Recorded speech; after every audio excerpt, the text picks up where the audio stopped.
오늘 우리 주시는 하나님 말씀은 누가복음 1장 26절로 38절까지 말씀입니다. 누가복음 1장 26절로 38절까지 말씀을 우리 한 절씩 교독하겠습니다. 여섯째 달에 천사 가브리엘이 하나님의 보내심을 받아 갈릴리 나사렛이란 동네에 가서 다윗의 자손 요셉이라 하는 사람과 약혼한 처녀에게 이르니 그 처녀의 이름은 마리아라. 그에게 들어가 이르되 은혜를 받은 자여 평안할지어다. 주께서 너와 함께 하시도다 하니 처녀가 그 말을 듣고 놀라 이런 인사가 어찌함인가 생각하매 천사가 이르되 마리아여 무서워하지 말라. 내가 하나님께 은혜를 입었느니라. 보라, 내가 잉태하여 아들을 낳으리니 그 이름을 예수라 하라. 그가 큰 자가 되고 즉위 높으신 이의 아들이라 일컬어질 것이요 주 하나님께서 그 조상 다윗의 왕위를 그에게 주시리니 영원히 야곱의 집을 왕으로 다스릴 것이며 그 나라가 무궁하리라. 마리아가 천사에게 말하되 나는 남자를 알지 못하니 어찌 이 일이 있으리이까. 천사가 대답하여 이르되 성령이 내게 임하시고 지극히 높으신 이의 능력이 너를 덮으시리니 이러므로 나실 바 거룩한 이는 하나님의 아들이라 일컬어지리라. 보라, 내 친조 엘리사벳도 늙어서 아들을 배웠느니라. 본래 임신하지 못한다고 알려진 이가 이미 6달이 되었나니 대저 하나님의 모든 말씀은 능하지 못하심이 없느니라. 함께 봉독합니다. 마리아가 이르되 주의 여종 유언이 말씀대로 내게 이루어지이다 하매 천사가 떠나가니라. 아멘.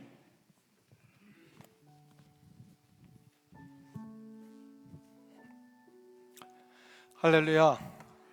오늘 성탄주의를 맞이하여서 하나님 앞에 나와 예배하시는 우리 모든 성도님들에게 놀라운 그리스도의 축복이 함께 하시기를 간절히 소망합니다. 우리 서로를 향해서 한번 축복의 인사 나누실 때 앞뒤 좌우에 계신 분들을 축복하면서 메리 크리스마스 서로를 향해서 한번 축복해 주시기 바랍니다. 할렐루야. 감사합니다.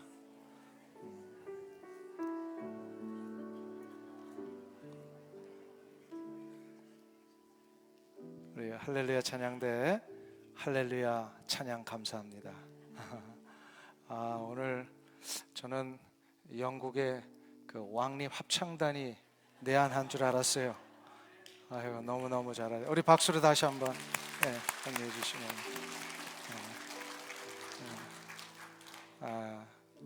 할렐루야. 저도 오래전에 이 할렐루야라고 하는 핸델의 메시아의 오라토리에 있는 아주 중요한 하이라이트잖아요. 이거를 한번 해본 적이 있는데요.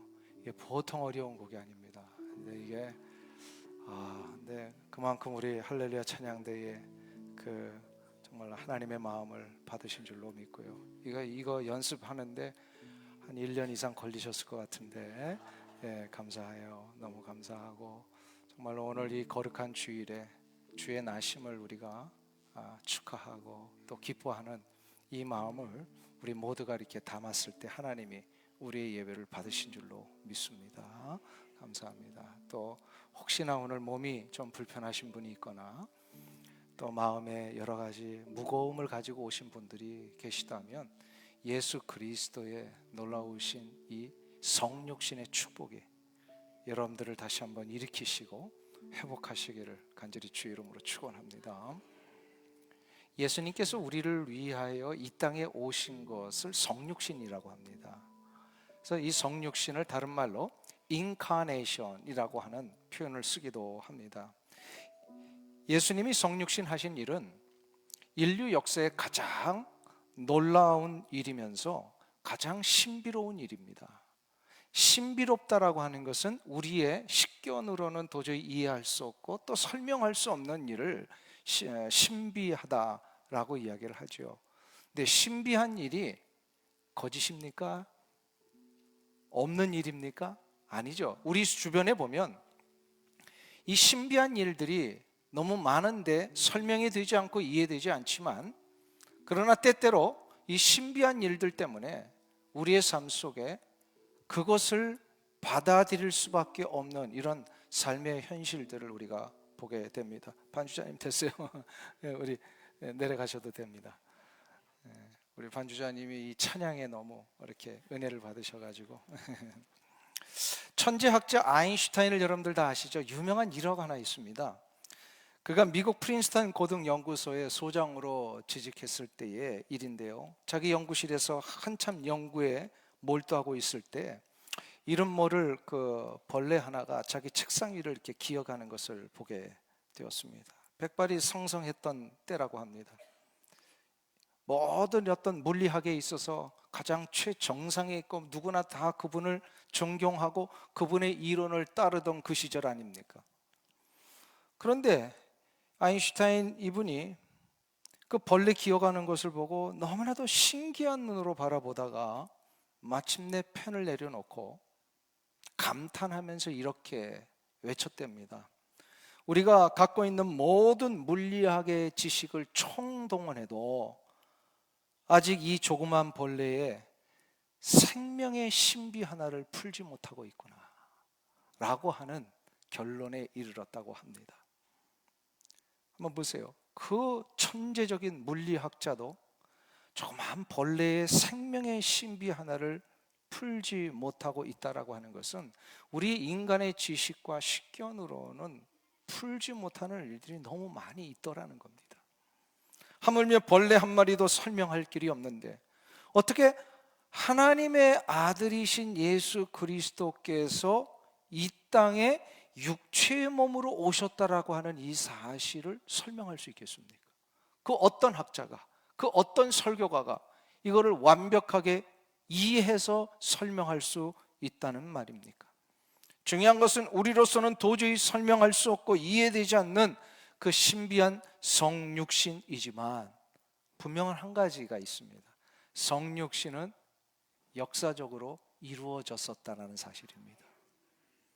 설명될 수 없고 우리의 식견으로 이해할 수 없다고 해서 그것이 무의미하거나 무가치한 것은 아닙니다. 이해할 수 없는 것은 머리와 이성으로 받아들이는 것이 아니라 가슴으로 받는 것입니다. 저 이집트에 가면은 유명한 피라미드가 있습니다. 여러분들 다 아시죠? 피라미드의 이 건축 공법이라든지 그것이 어떤 원리로 세워졌는지를 지금 21세기에 와서도 풀어낼 수 있는 사람이 단 한 사람도 없습니다. 그런 걸 뭐라 그래요? 신비하다. 신비한 일입니다. 어떻게 그 고대 시대의 이 어마어마한 돌들을, 돌 하나가 2톤, 3톤이 된대죠. 그 돌덩어리 하나가. 이거를 그 시대에 이거를 사람의 그 육체 노동으로 이걸 쌓아 올렸습니다. 그래서 이거를 설명할 길이 없다 그래서 이걸 뭐라고 얘기하냐면 신비하다. 그런데 신비한 일이라고 해서 이것이 없었던 이야기가 아닙니다. 분명히 존재하고 있었던 이야기입니다. 마찬가지로 우리 주 예수 그리스도께서 이 땅에 성탄, 거룩한 탄생, 곧 성육신으로 이 땅에 오신 것은 너무나도 신비한 일입니다. 설명할 길이 없습니다. 그러나 분명히 그 일은 있었습니다. 오늘 읽은 본문이 바로 그 감격과 신비를 우리에게 세 가지로 소개를 하고 있는 거예요. 그 첫 번째 신비는 하나님이 인간이 되셨다라고 하는 역사. 이거는 도대체 이해가 될 수 없는 신비로운 일인데 하나님이 인간이 되셨다라는 거예요. 오늘 본문 31절과 32절을 같이 보겠습니다. 같이 한 목소리로 봉독합니다. 보라, 내가 잉태하여 아들을 낳으리니 그 이름을 예수라 하라. 그가 큰 자가 되고 지극히 높으신 이의 아들이라 일컬어질 것이요 주 하나님께서 그 조상 다윗의 왕위를 그에게 주시리니. 여기서 우리가 주목해야 될 단어가 하나 나옵니다. 32절을 다시 한번 보시면 지극히 높으신 이라고 하는 단어입니다. 이것은 지금 이 시대를 살고 있는 우리는 이게 잘 이렇게 와닿지 않는 그런 단어입니다만 당시 유대인들은 이 단어 딱 하면 분명히 이해가 됐습니다. 이거는 오직 하나님만을 가리키는 단어 용법입니다. 유대인들은요 특별히 하나님의 이름을 직접 부르질 못했어요. 그래서 하나님의 이름을 다른 대체하는 표현을 가지고 많이 사용을 했습니다. 그 중에 하나가 주라는 단어이기도 하고요. 그 중에 하나가 지극히 높으시니라고 하는 그런 표현입니다. 지금 가브리엘 천사가 마리에게 나타나서 전한 메시지의 그 핵심이 뭐죠? 너의 몸에서 태어나실 분이 바로 하나님의 아들이시다 라는 거예요. 그러니까 무슨 말이냐면 이 하나님께서 인간의 몸으로 지금 오신다라는 겁니다. 자존하시고 자족하시고 영존하시는 그 초월적인 하나님께서 일부러 사람이 돼가지고 이 땅에 오시겠다라는 거예요. 이게 이해가 되십니까? 우리는 하도 들어가지고 이해되는 것처럼 생각하고 있지만요, 이거는 도대체 이해가 될 수 없는 일이에요. 2000년 전에 그런데 예루살렘에 떠서 조금 떨어진 조그마한 마을 베들레헴에서 이 놀라운 신비한 일이 일어났더라는 겁니다. 이 시점에 우리는 질문을 하나 해봐야 합니다. 하나님이 인간이 되셨다라고 하는 이 사실, 성육신, 거룩한 탄생, 성탄이 지금 나와 무슨 상관이 있냐 이 말입니다. 21세기를 살고 있는 나에게 2000년 전에 일어났던 성육신이 무슨 상관이 있느냐 이 말이에요. 그런데 두 가지의 상관이 있습니다. 가만히 생각해 보니까 첫 번째 상관은 뭐냐면, 나에게 그 성육신 하신 예수 그리스도 때문에 나에게 존재적인 구원이 이루어졌기 때문에 상관이 있다는 거예요. 이게 무슨 얘기냐면, 예수님께서 이 땅에 오심으로 인하여 사망과 죄의 철장에 갇혀있던 내가 성육신 하신 예수 그리스도를 믿고 구원을 받는 순간 내가 자유와 해방을 받은 존재가 되었다라는 거예요. 예수 그리스도의 성육신 하신 그 일 때문에 내가 예수님을 믿게 되었고, 예수님을 믿음으로 인하여 내 존재 자체가 바뀐 거예요. 전에는 갇혀있던 존재예요. 절망의 존재였어요. 죄의 존재였어요. 노예였어요. 그런데 이거를 다 쉽게 말하면 우리는 철장에 갇혀있던 존재예요. 그런데 예수 그리스도를 믿음으로 인하여서 철장에서 나와서 이제는 자유함을 얻는 자예요. 믿으세요? 자유하고 계십니까? 믿으십니까 여러분들? 성육신 하신 예수님을 믿으셨다면, 뭐 안 믿으신 분은 할 수 없고, 믿으셨다면 자유함을 누리고 있는 거예요. 자유함을 누리고 있는 자들은요, 두 번째가 나타납니다. 그게 바로 뭐냐면, 예수님의 성육신 때문에 나에게 실존적인 구원이 이루어졌다는 거예요. 이게 무슨 얘기냐면, 아까는 존재적인 구원이에요. 육체와 영혼 자체가 이제는 완전히 자리 옮김을 했어요. 그런데 자리 옮기고 나니까 성육신 하신 예수님으로 구원받은 내가 이전에는 누리지 못했던 참 기쁨과 평강과 생명의 역사를 누리며 살게 되더라는 거죠. 그 증거가 뭐냐면 우리 얼굴에 나타납니다. 예수를 믿고 난 이후에 우리의 삶 속에 나타나는 증거 중에 하나가 기쁨의 얼굴이에요. 옆에 분 보세요. 지금 기뻐하시잖아요. 네? 지금부터 웃으시는 건 가짜고, 요 얘기 하기 전부터 웃으신 게 진짜예요. 왜냐하면 우리의 존재가 바뀌었잖아요. 우리의 그 갇혀있던 상황이 이제는 풀렸잖아요. 그러니까 우리가 뭐예요? 이 순간부터 누리게 되는 자유와 해방의 감격을 누리고 사는 거잖아요.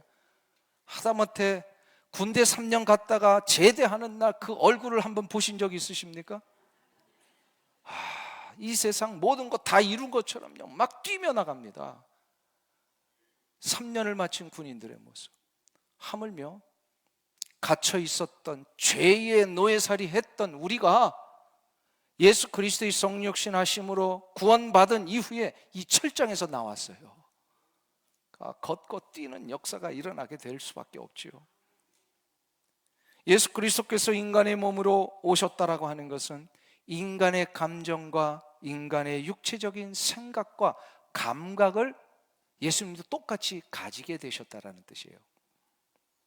하나님은 나와 똑같은 감정을 가지셨고 내가 사는 이 삶의 현장에 오셨습니다. 이것을 다른 말로 임마누엘의 축복이다 임마누엘의 축복이에요. 하나님은 멀리 계시는 분이 아니라 지금 여기에 나와 함께 계십니다. 전제적인 구원을 받았을 뿐만 아니라 이제는 실존적인 구원을 받고 사는 자가 내가 되었기 때문에 매 순간만 다 우리가 하나님과 교제를 하게 되고 우리 주 예수 그리스도와 함께 동행의 삶을 살게 되는데, 동행의 삶을 사는 동안에 예수님이 내 마음을 만져주세요. 내 고통을 아시고 나를 위로해 주시고, 내가 슬퍼할 때 내 눈물을 닦아주십니다. 내가 외로워서 어느 누구에게도 다가갈 자를 찾아도 보이지 않는 그 상황에 유일하게 나의 외로움의 현장에 다가오시는 분, 우리 주님이십니다. 이게 바로 성육신의 축복이고 임마누엘의 축복이에요. 우리가 부르는 복음성 찬양 중에 이런 거 있죠. 주님과 같이 내 마음 만지는 분은 없네. 그 다음에 그 가사가 어떻게 이어지냐면요, 오랜 세월 찾아 난 알았네, 이제 주밖에 없네. 오랜 세월 동안 내 마음을 만질 수 있는 사람을 찾아보았는데 찾질 못했던 거예요. 그러다가 이제 알았네, 주님만이 내 마음을 만지실 수 있는 거구나. 이거 체험해 보셨어요? 오늘 이 주일에 부부로 앉아 계신 분들이 좀 많이 계시잖아요. 그분들에게 제가 한번 여쭤볼게요. 사랑하는 우리 아내들이시여, 여러분의 상처와 아픔과 외로움을 남편들께서 완전히 알아주시던가요? 어떠세요?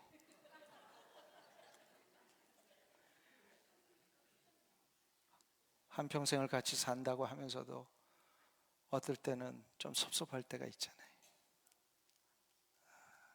이 상황 속에 내 마음 이걸 왜 이렇게 몰라주지 하는 그런 때가 있잖아요. 나도 가끔 그런 얘기를 좀 들어요. 보니까 한다고 하는데도 안 되는 게 그 인간의 한계예요. 보니까 안 될 때가 있어요. 우리 사랑하는 아버지들이시여, 여러분의 아픔과 외로움을 자식들이 알아주던가요? 우리 한국의 아버지들은요, 진짜 고생 많이 하시는 분들이에요. 가정을 위해서 또 나라를 위해서 해야 할 많은 일들을 혼자 어깨에 짊어지고 여기까지 오신 분들이 우리 아버지들이시잖아요. 그래서 소설에 아버지라는 소설도 있어요. 가시고기 혹시 소설 들어보셨어요? 가시고기가 그 아버지를 비유한 건데요. 가시고기가 뭐냐면 이 물고기 중에서 가시고기라는 게 있는데, 다 모든 것을 자식도 낳고 이제 그 새끼도 낳고 그러면서 결국에는 새끼들을 위해서 자기 몸을 뜯어먹게 하는 거예요. 그 소설의 이제 그 가시고기의 그 핵심이 그거예요. 그리고 그 아버지 어미 그 물고기는 거기서 생을 마감하는 겁니다. 그것이 아버지들이었어요. 그게 아버지예요. 우리 아버지들 존경해 주세요. 그 아버지들의 수고가 얼마나 큰지 몰라요. 그런데 우리 아버지들이시여, 그 마음을 자식들이 알아주던가요? 몰라줘요. 보니까 몰라줘요. 근데 그 마음을, 아버지의 마음을, 아내의 마음을 유일하게 완벽하게 알아주시는 분, 우리 주 예수 그리스도. 왜요? 인간이 당할 가장 최절정의 고통을 예수님이 경험하셨잖아요. 어디에서? 십자가에서. 인간이 당할 고통 중에서 가장 극심한 고통이 십자가의 고통이라고 합니다. 그거를 예수님이 직접 당하신 분이셨기 때문에 인간이 당하는 모든 고통을 다 이해하실 수 있어요. 인간이 당하는 모든 외로움, 인간이 당하는 모든 배신감, 그렇게 3년 동안 가르치고 모든 걸 쏟아줬는데도 제자들도 다 도망가 버리고, 제자 중에 한 사람 예수님 배반하고, 우리 같으면요, 에이 안 할래 하면서 그냥 다 포기할 수 있는 그런 상황. 그런데 거기서 예수님은 끝까지 그걸 다 담으셔서 십자가의 놀라운 희생의 대가로 그리고 부활하셨잖아요. 그 예수님만이 우리의 아픔과 고통을 완전히 이해하실 수 있는 분이세요. 이것을 위하여 오신 일이 바로 성육신입니다. 그러니까 성육신의 그 놀라운 신비를 우리의 이해와 지식으로 풀지 못해도 그 성육신의 역사를 받아 나를 위하여 오신 것임을 고백하는 자마다 이 예수 그리스도의 위로와 평강과 기쁨의 역사가 우리 가운데 시작이 된다는 거예요. 그러니까 이게 굉장히 우리에게는 놀라운 축복 아닙니까? 성육신을 받아들인다는 게. 근데 성탄의 신비함, 이 성육신의 신비함은 두 번째가 있어요. 그게 바로 동정녀의 몸에서 예수님이 탄생하셨다라는 거예요. 이게 놀라운 신비예요. 우리 34절과 35절 한번 보실까요? 다 같이 34절 35절 봉독하겠습니다. 마리아가 천사에게 말하되 나는 남자를 알지 못하니 어찌 이 일이 있으리이까? 천사가 대답하여 이르되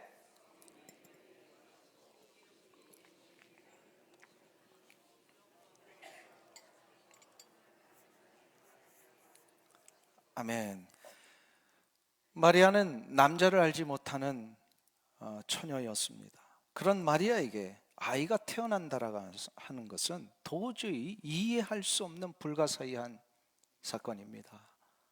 이것을 우리는 이성을 초월하는 신비한 일이다, 이렇게 이제 표현할 수 있죠. 이처럼 이해되지 않는 일이 동정녀 탄생입니다. 이것은 과학적으로도 자연의 법칙으로도 설명될 수 없었습니다.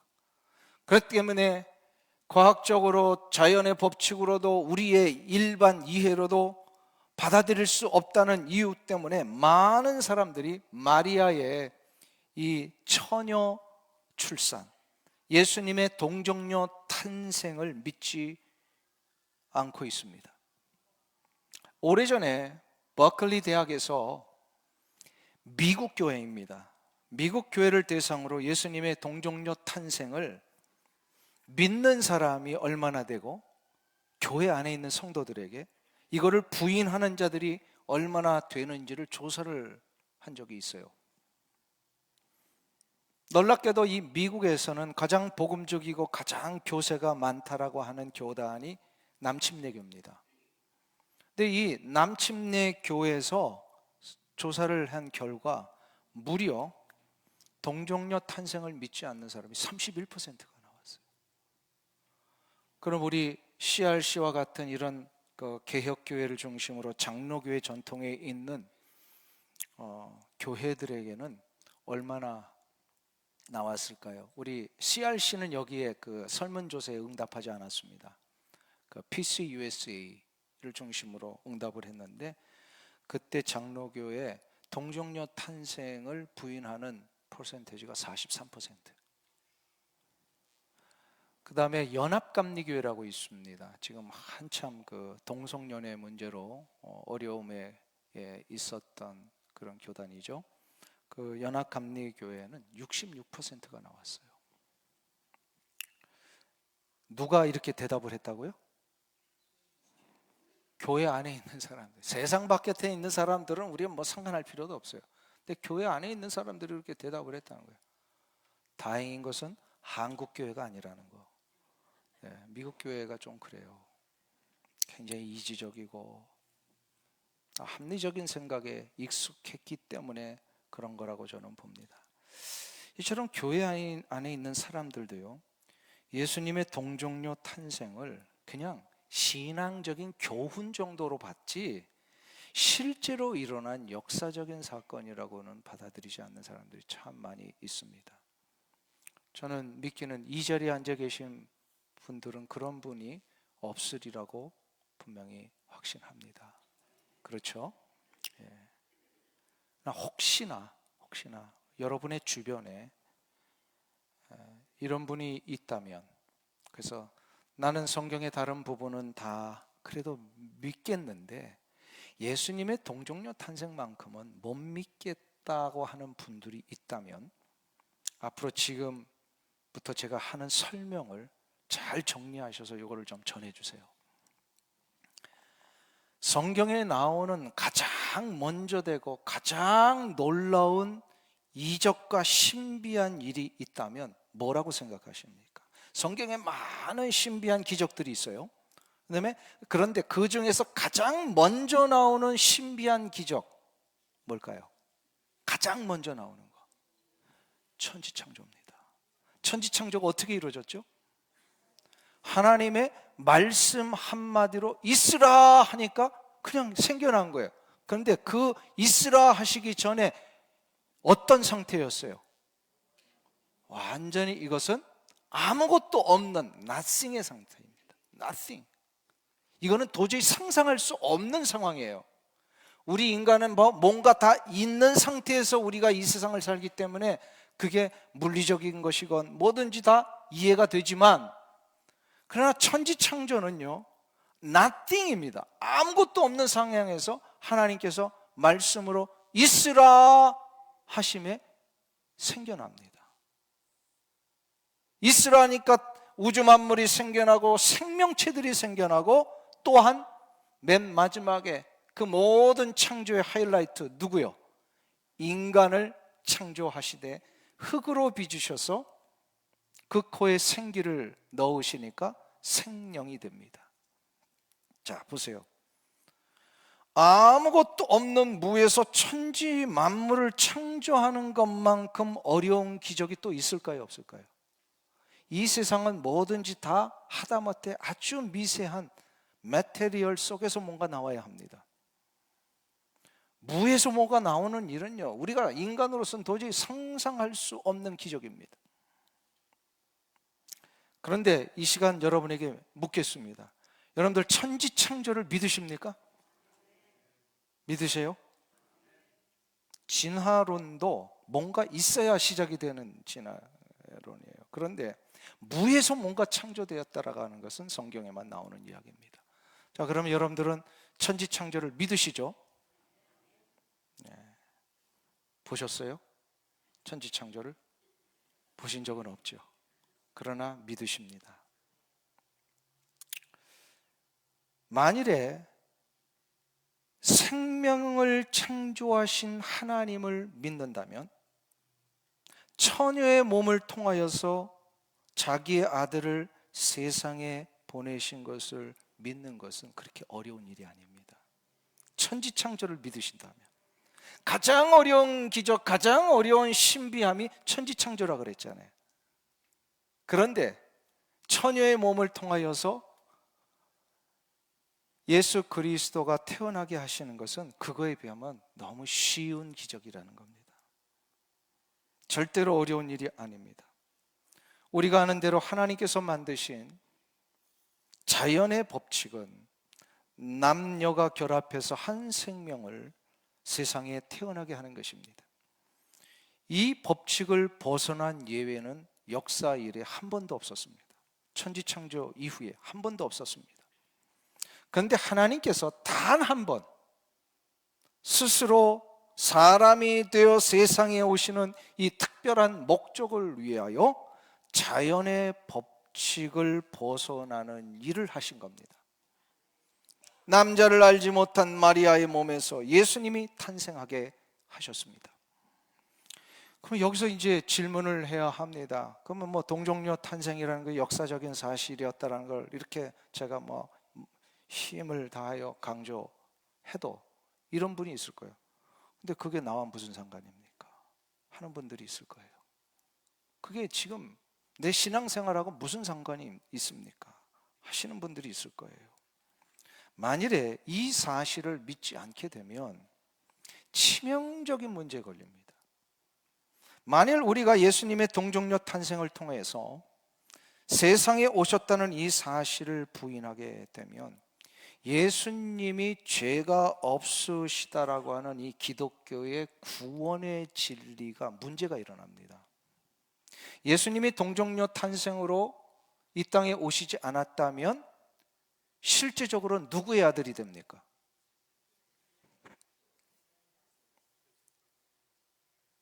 질문이 너무 어려웠어요. 예. 예수님이 동정녀 탄생으로 오신 것이 아니라면 우리 마태복음에 쭉 족보 나오잖아요. 그럼 누구의 아들이 되는 거예요? 너무 이렇게 깊이 생각하지 마시고 요셉의 아들이 됩니다. 그렇죠? 요셉과 마리아가 결혼해서 이제 가정을 이루었을 때 그 첫 번째 태어난 분이 예수님이었잖아요. 그런데 보세요. 예수님이 요셉의 아들이라면 죄인으로 태어나는 것이기 때문에 예수님이 하나님의 아들로서 우리의 죄를 대속하시고 구원하시는 이 역사를 이루실 수가 없습니다. 부활은 더더욱 일어날 수가 없습니다. 결국 우리는 기독교의 아주 중요한 복음의 핵심인 구원의 문제가 흔들리게 된다는 거예요. 그러므로 예수님의 동정녀 탄생을 믿는 것은 복음의 핵심인 구원의 문제를 우리가 분명하게 다시금 세울 수 있는 근거가 됩니다. 예수 그리스도를 통하여 구원받았다는 사실은 죄 없으신 하나님의 아들로 태어나셨다라고 하는 이 동정녀 탄생의 위에서만 이게 가능한 일이에요. 그렇기 때문에 동정녀 탄생이 굉장히 중요한 거예요. 우리 신앙생활에 있어서. 이거는 뭐 사실과 내 믿음과 좀 분리해서 그냥 사실은 어떻든지 간에 그냥 나는 그냥 이거를 신앙적으로만 받겠습니다. 이렇게 하면 안 된다는 거예요. 이것은 실제적이고 사실적으로 믿어야만, 받아야만 내 구원이 진짜가 되는 거예요. 그 예수님의 구원과 십자가와 부활의 역사가 이게 진짜로 확실해지는 거예요. 그리고 기독교가 세워지는 거예요. 이거 부인하면 기독교는 다 무너집니다. 동정녀 탄생 부인하면. 그런데 이것도 신비한 일인데 더 신비한 일이 있어요. 그것은 바로 2000년 전에 동정녀 탄생으로 우리 가운데 오신 예수 그리스도가 지금 이 시대를 살고 있는 나의 구원자가 되심을 믿어진다는 겁니다. 이게 세 번째 신비예요. 예수님이 나의 구원자가 되신다는 이 사실이 믿어지고 있는 거, 이게 신비예요. 어떻게 2000년 전에 이 땅에 오신 예수님이 나를 위해 오신 것으로 믿을 수가 있습니까? 그것은 바로 주님께서 부활 승천하신 후에 우리를 위해 대신 보내주신 누구요? 성령님 때문에 그렇습니다. 성령님의 하시는 일 중에 가장 중요한 일이 예수 그리스도의 구원을 지금 나에게 적용하시고 그 놀라운 구원의 역사를 실존적으로 누리며 살게 해주시는 분, 그게 성령님의 역사예요. 그렇기 때문에 구원받은 이후에 성령님의 역사로 인하여 평강과 기쁨을 누리고 생명의 역사를 누리고 살아계신 하나님을 내 삶에서 보여주고 살 수 있게 된 것, 이게 바로 성령님의 역사라는 게. 성령님이 아니고서는 예수를 주로 시인할 수 없다라고 말씀하셨어요. 그러니까 아무나 내 입을 벌려서 예수님은 나의 구원자입니다, 이거 고백할 수 있는 게 아니에요. 성령님이 그의 심령 속에 이것을 할 수 있도록 역사하셨기 때문에 내가 나의 입으로, 신앙의 인격으로 예수 그리스도가 나의 구주이십니다를 고백할 수 있었던 거예요.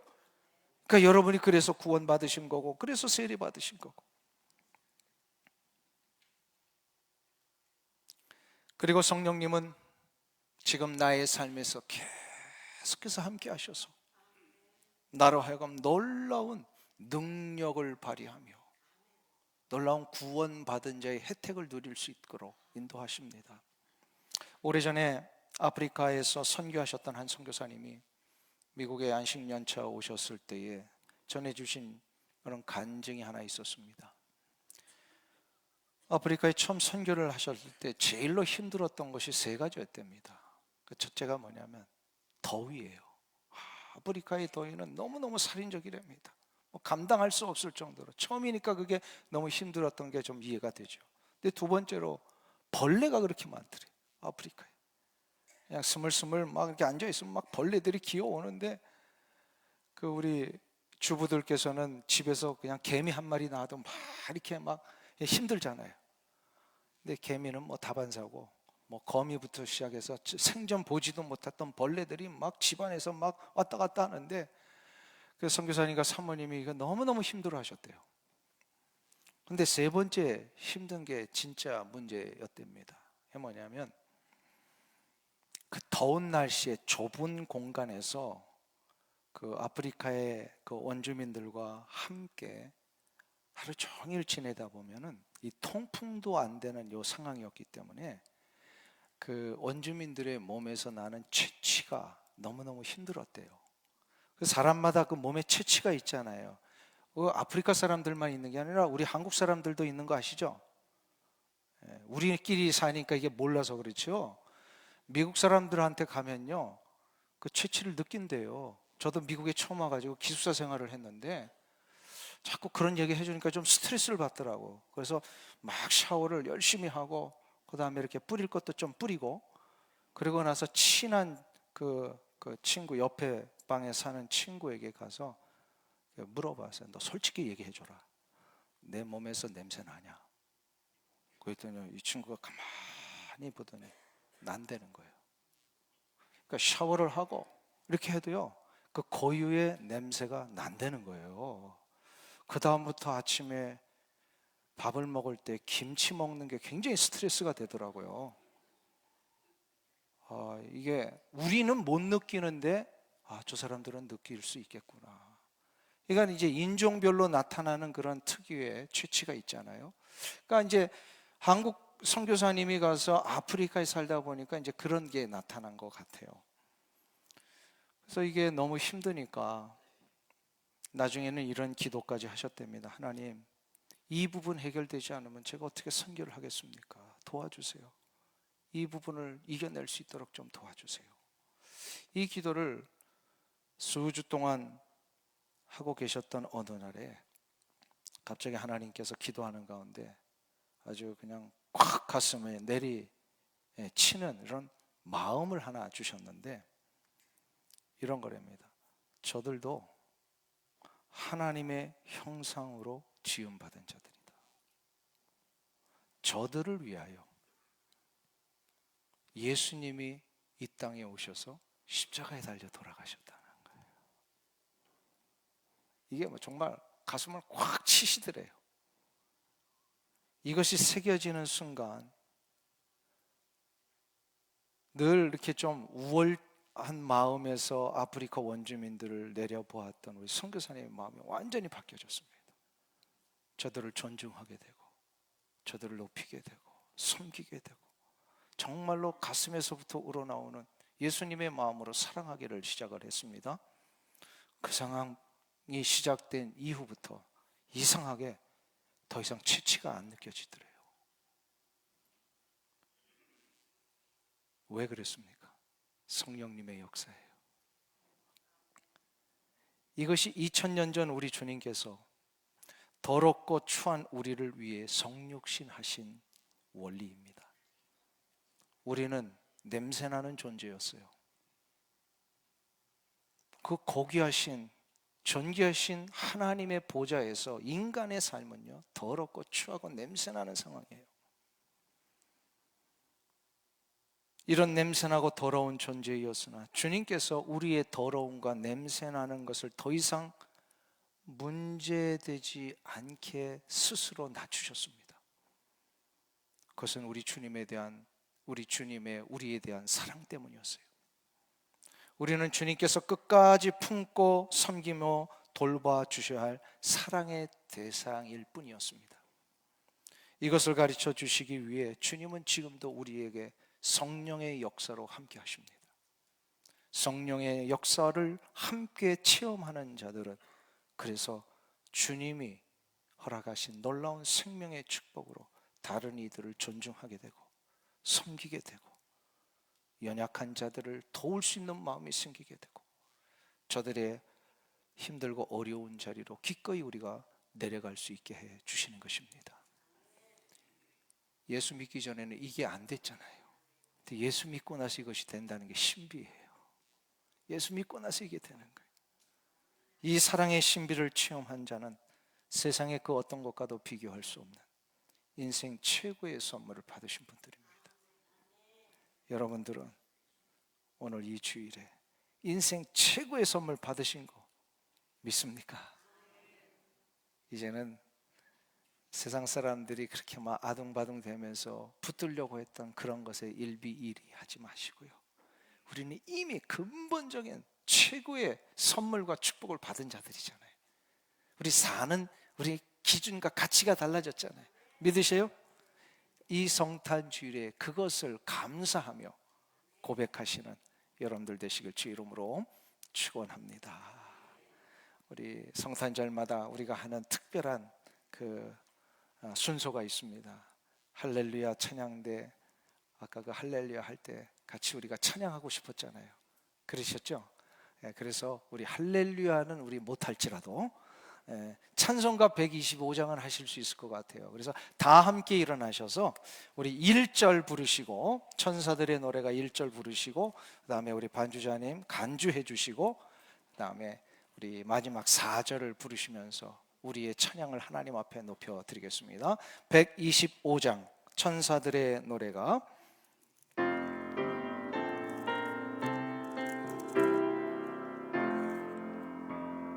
천사들의 노래가 하늘에서 들리니 산과 들이 기뻐서 메아리 전부 다 함께 영광 영광을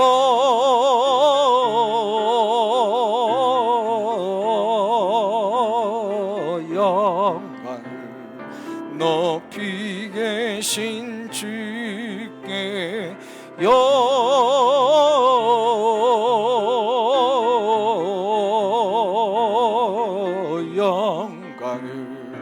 높이 계신 주님께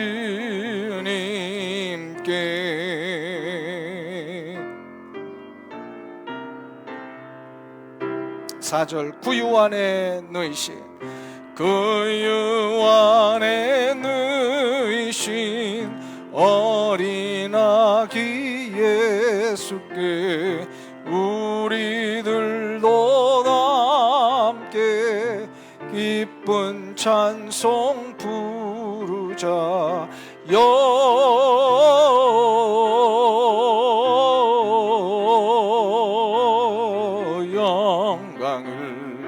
높이 계신 주께 영광을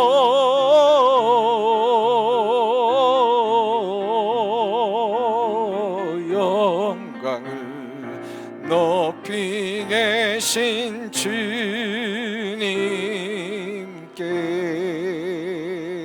할렐루야 아멘. 다 자리에 앉으셔서 함께 기도하겠습니다. 2000년 전 우리 주님께서 더럽고 추한 우리를 위해 성육신 하신 것이 우리에게는 진정한 축복이며 감격이며 감사의 제목으로 올려드립니다. 우리 같은 인생 냄새나고 더러운 존재였는데 주님께서 이것을 더 이상 문제 삼지 않으시고 그 한없으신 일방적인 사랑을 우리 가운데 베풀어 주시사 놀라운 존재의 구원을 받게 하셨을 뿐만 아니라 구원받은 이후에 이 세상 사는 동안에 구원받은 자의 놀라운 축복, 감격과 기쁨과 평강의 삶을 누리며 살 수 있게 해주시니 감사합니다. 이 사랑의 신비를 체험한 자답게 인생 최고의 선물을 받은 자답게 이 성탄 주일에 우리를 향하신 하나님의 사랑의 신비를 삶에서, 가정에서 우리의 이웃들에게 전하며 나가는 우리 성도들 되게 하여 주시옵소서. 예수님의 이름으로 기도하옵나이다. 아멘.